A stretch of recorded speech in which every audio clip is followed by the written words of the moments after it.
Coucou les balances, j'espère que vous allez bien. Cette guidance s'adresse donc pour les signes solaires, ascendants et ou lunaires, balance, ou si vous y connaissez en astrologie, si vous avez des planètes importantes dans ce signe.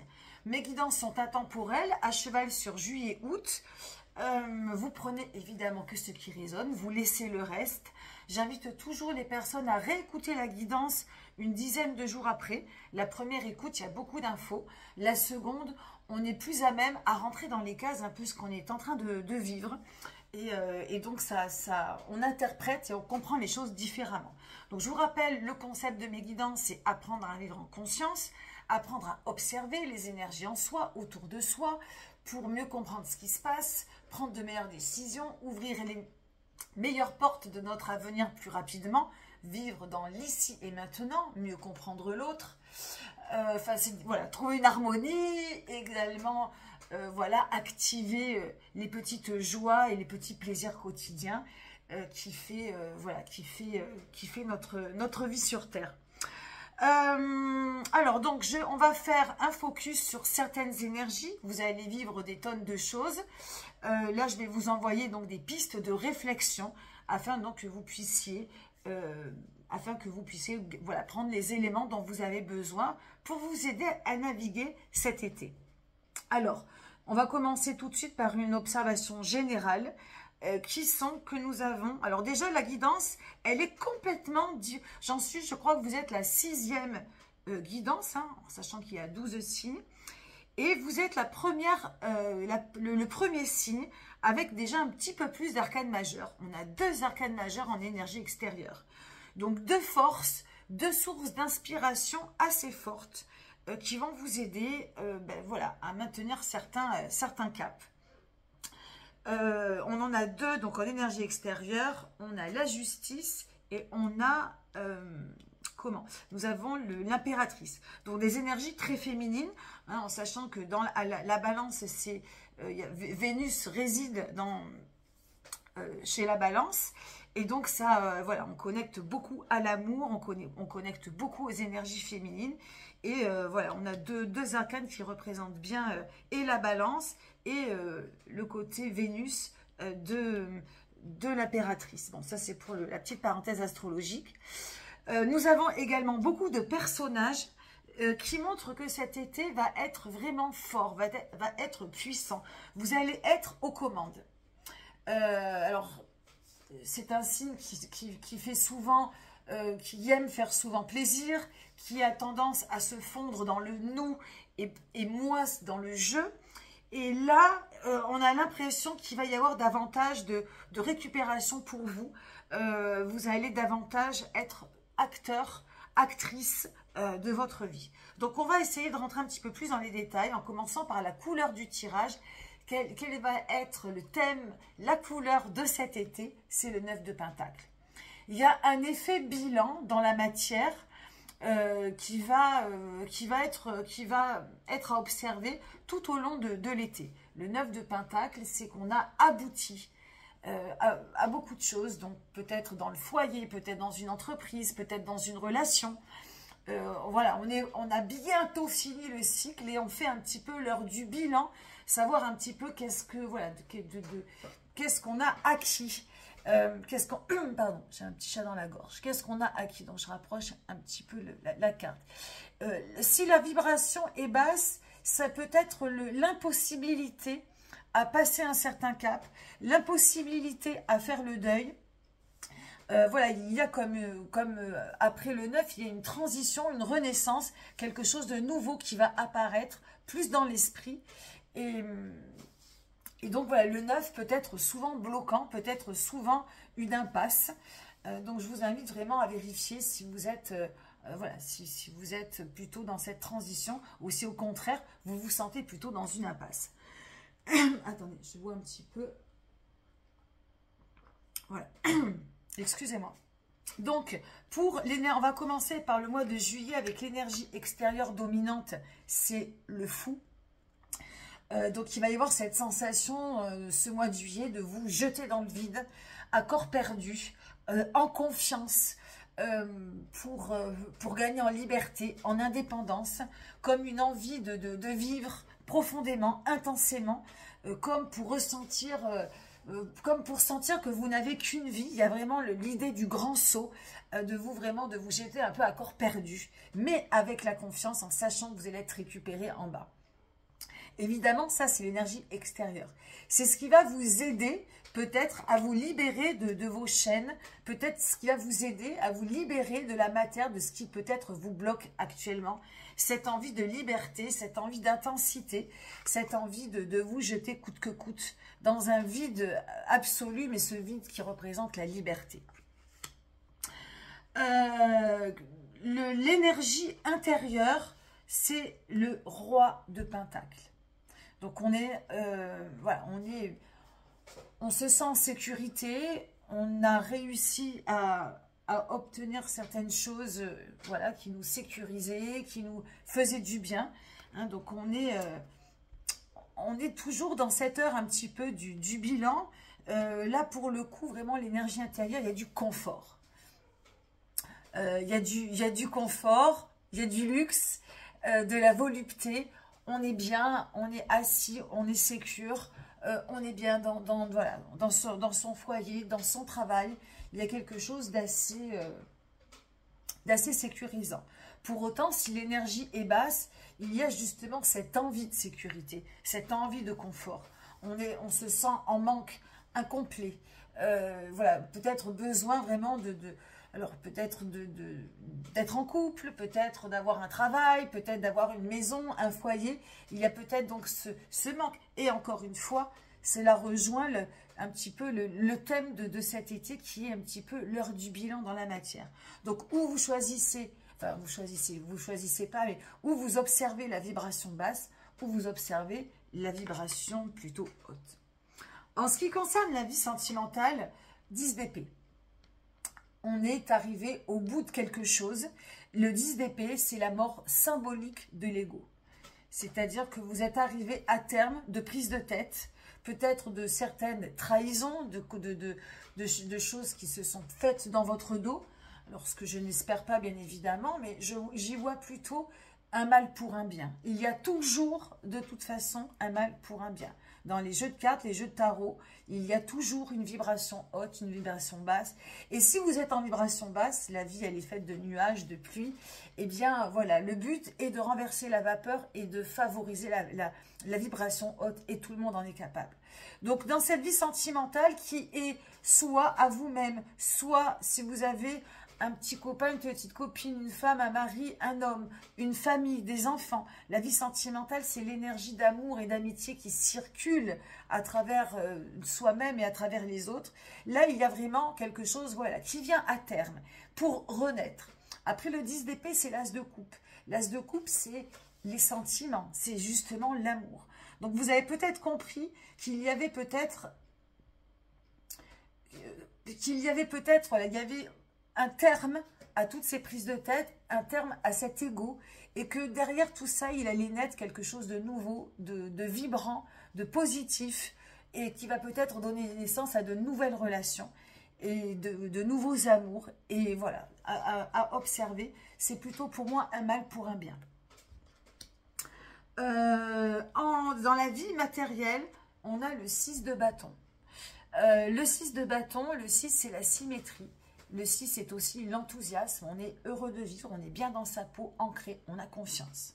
On peut être aussi attaché, bloqué, attaché. Donc, comme vous voyez cette carte, on a l'impression qu'elle est, le personnage est sur un manège avec un animal qui est vivant.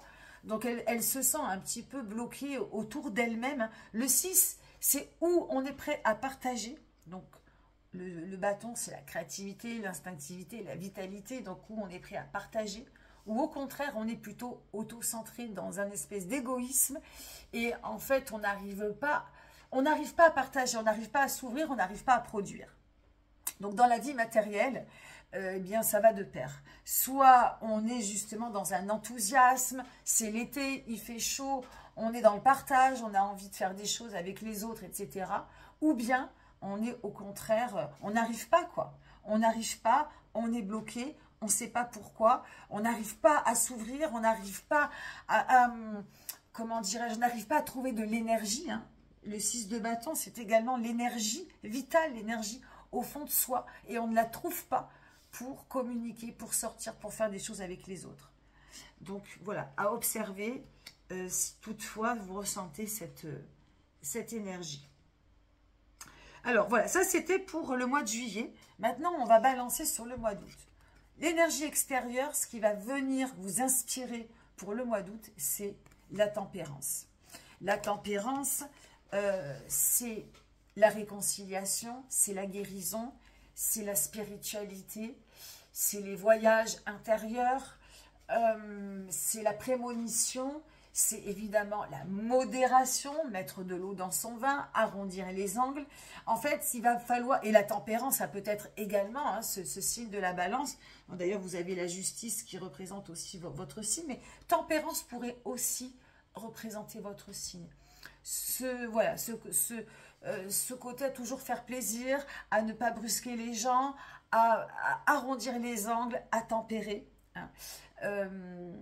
Voilà, à éviter voilà, de se mettre en colère, etc. Donc, ça va être vraiment ce qui va venir vous inspirer, vous tirer vers le haut. C'est cette énergie de guérison, de réconciliation. Comment dirais-je? Alors, en même temps, on se jette dans le vide.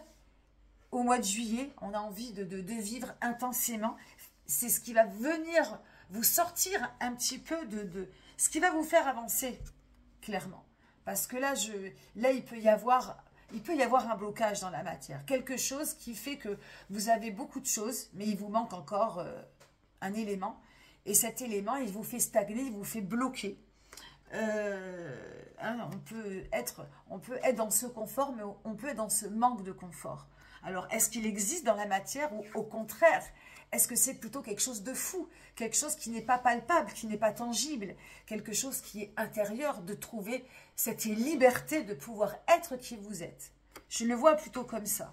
Et à ce compte-là, eh bien, au mois d'août, il va falloir peut-être redescendre peut-être un petit peu sur terre, vous tempérer, je fais que bouger les cartes, vous tempérer, vous modérer, retrouver peut-être une réconciliation avec vous-même,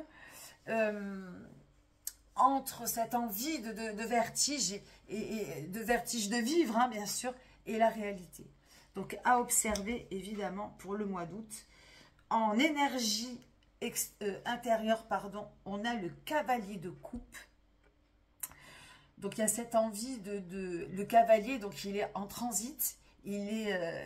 Alors, il est normalement lui aussi tout fougueux, tout feu, tout flamme au niveau des sentiments. Il a envie de dire à la terre entière qu'il aime inconditionnellement la vie, les autres, les gens, sa famille, ses proches, tout. Là, sur ce jeu de tarot, il est en arrêt. Il est justement un peu bloqué. Il a du mal justement à aller vers les autres, à déclarer sa flamme, à parler de ses sentiments. Pour moi, il y a quelque chose là qui va justement venir vous aider. Il y a au niveau du cœur quelque chose qui n'est pas fluide.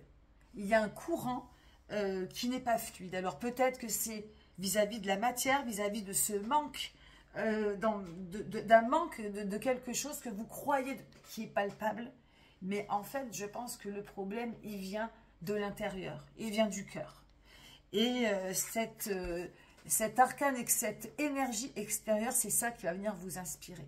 Dans une guérison avec soi, dans une réconciliation avec quelqu'un ou avec vous-même, il y a quelque chose là qui vient bloquer vos sentiments, qui vient bloquer vos émotions et qui fait que vous êtes un peu stoïque, vous avez du mal à communiquer. La tempérance, c'est la communication aussi. C'est la communication aussi. C'est d'essayer de trouver un petit peu l'équilibre entre le ciel et la terre. C'est de trouver un petit peu ce lien, cette communication. Et clairement, je pense qu'au mois d'août, il va y avoir ce besoin de communiquer, de sortir de ce manège et d'aller au-devant des autres. Mais pour aller au-devant des autres, il faut peut-être trouver une certaine réconciliation avec soi-même. Vie sentimentale, c'est le roi de coupe. Donc, on a clairement, pour le mois d'août, on sort de la matière, on a mis son ego de côté, hein, parce qu'au mois de juillet, dans la vie sentimentale, il y a aussi quelque chose qui est venu un petit peu, ou vous attaquer, ou qui est venu vous prendre la tête. Hein, on a passé une dure période au niveau du mois de juin, très dans le mental. C'était l'ère du Gémeaux, ça allait très vite. Donc, il s'est peut-être passé beaucoup de choses dans votre tête, dans ce mental, qui vous a peut-être un petit peu acculé, un petit peu épuisé. Et là, au mois d'août, on revient un peu au cœur. On revient un peu au cœur, et que ce soit dans votre énergie intérieure et dans la vie sentimentale, il y a quelque chose au niveau de la communication des autres, de l'empathie, de la bienveillance. Hein, vous êtes normalement justement très empathique et bienveillant. Il y a quelque chose à faire circuler. Une communication, des choses, peut-être une communication plus claire, de parler avec le cœur, avec votre cœur, de faire vraiment le projecteur sur vous et pas sur ce que les autres veulent entendre ou ce que les autres veulent tout simplement. Vous-même. C'est d'interroger votre cœur au plus profond de votre âme. Il y a vraiment là un combo entre ce qu'il y a au fond de vous et ce qui bloque et ce qui ne se fait pas. Et pour cela, il y a vraiment... Vous êtes en vogue pour le mois d'août, vous êtes en vogue au mois d'août pour le faire. Hein, il y a vraiment l'énergie pour. Donc vraiment, jetez-vous. Hein, jetez-vous. Peut-être que d'ailleurs, cet arcane aussi du fou, c'est pour vraiment vous lâcher prise, quoi. Lâchez prise, faites-vous confiance. Si vous avez des choses à dire, dites-le. Vie matérielle, la justice. Donc là, on est dans le signe, évidemment, de la balance. La justice qui porte le numéro 11 sur ce jeu, qui normalement, le numéro 11, c'est la force, c'est quelque chose de nouveau qui prend forme. Là, c'est la justice. La justice, c'est la perfection, c'est la féminité. C'est s'autoriser, et c'est surtout ça, en fait, c'est s'autoriser de faire ce que l'on veut. Et ce que l'on mérite. Et mériter ce que l'on... mince, je me rappelle plus de la phrase. Enfin, de se donner ce que l'on mérite. Voilà. C'est que vous avez le droit de vivre certaines choses. Vous avez le droit de mériter certaines choses. Vous avez le droit de recevoir certaines choses. Cette justice dans la vie matérielle, alors peut-être que ça vient aussi... ça appelle à des problèmes de justice, des problèmes au niveau des lois. Voilà, au niveau peut-être du foyer, au niveau peut-être du travail, ou toute autre chose. Ça fait... pardon, excusez-moi. Je suis en fin de journée, là. J'ai dû un petit peu trop parler aujourd'hui. Voilà, cette justice, elle fait référence donc à un équilibre, à une harmonie, à quelque chose qu'il va peut-être falloir trouver pour naviguer, pour mieux naviguer au mois d'août. Ça fait appel aussi à votre rôle de mère, si vous êtes maman. Hein, c'est pas mal le rôle de la mère cosmique. C'est l'harmonie, le moment présent. Donc vraiment, au mois d'août, c'est vraiment l'ici et maintenant qui compte. Mais on a vraiment ces deux arcanes majeures très forts. Il y a dans la vie matérielle quelque chose de très fort qui va se passer au mois d'août. Et qui va peut-être venir libérer certaines choses. Il y a peut-être des choses à comprendre de vos acquis, de votre manière de fonctionner dans le travail, peut-être dans votre foyer, peut-être dans votre famille, dans le tangible. Il y a quelque chose à comprendre, il y a peut-être quelque chose à rééquilibrer, quelque chose à réharmoniser. Mais en tout cas, dans cet équilibre, il faut penser... Alors, il y a aussi le côté, voilà, de ne peut-être pas trop être dur avec vous-même, de ne pas être trop drastique, pour faire plaisir aux uns, plaisir aux autres. Vous ne pouvez pas tout faire, vous ne pouvez pas tout gérer, vous ne pouvez pas tout entendre et tout accepter. Donc, il y a vraiment la balance à faire avec tout ça. Hein. Prenez vraiment ce qui résonne en vous, vous ne prenez pas le reste. Mais il y a, par contre, dans cette énergie, le fait de vous écouter. Vous, qu'est-ce qui est juste pour vous? Voilà, vous prenez évidemment... je pense qu'il y a vraiment cette interrogation de votre soi intérieur et de faire vraiment en fonction de vous, de vous harmoniser en fonction de vous, de trouver cet équilibre en fonction de vous. C'est vraiment de vous dont il s'agit et on est vraiment entre la matière, entre le tangible, le concret, ce que vous vivez, hein, ce bilan que vous faites. Et puis, votre cœur, vos sentiments, vos émotions. Hein. Voilà. Alors, pour conclure, le piège à éviter. Le piège à éviter, c'est l'impératrice. Le piège à éviter, pour moi, c'est de te faire plaisir aux autres. L'impératrice, c'est la séductrice. Donc évidemment, l'impératrice, c'est la Vénus, la beauté, la déesse de l'amour, la mère, l'amante, la maîtresse, la femme charnelle qui est dans l'abondance. Donc c'est vraiment une super carte. Normalement, c'est une super énergie. Mais si elle apparaît dans le piège à éviter, c'est que on pourrait dire que le défaut, s'il y a un défaut, ce serait de trop vouloir séduire, de trop vouloir plaire aux autres. Et si vous voulez plaire aux autres, vous vous oubliez vous-même. Je pense que c'est un petit peu, voilà, la vibration un petit peu basse de cet été et peut-être de votre vie en général, c'est de faire trop plaisir aux autres. Donc attention, cet été, c'est le coup de projecteur sur votre cœur, sur vos amours, votre travail, votre manière de vous aimer, d'aimer les autres, c'est vous et vous seul. Alors évidemment, je ne vous dis pas d'être égoïste et de ne penser qu'à vous. Hein, d'ailleurs, là, dans la vie matérielle, il y avait ce 6 de bâton.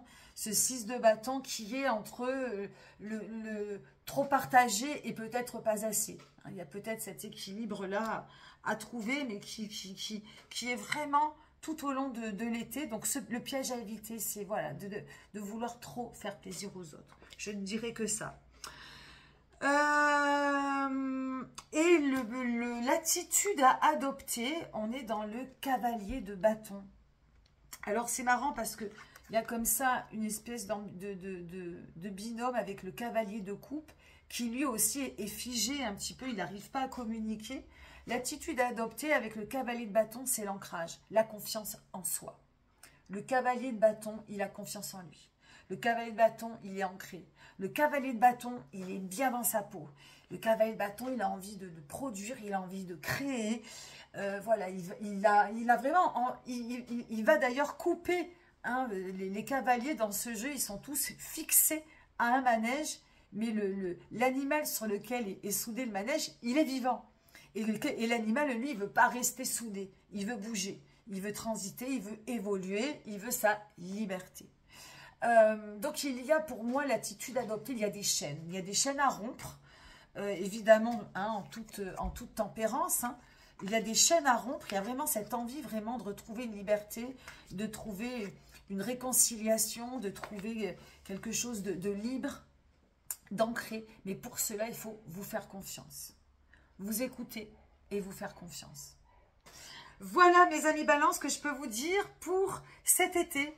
Et voilà, j'espère que voilà, cela va vous aider à observer certaines de vos énergies et à naviguer un bel été. Je vous souhaite donc un été chaleureux, chaud, beau, plein d'amour. Merci pour vos likes, merci pour vos partages, merci de me laisser des petits commentaires, ça m'encourage énormément à continuer. Je vous souhaite un bel été et je vous dis à bientôt. Bye bye.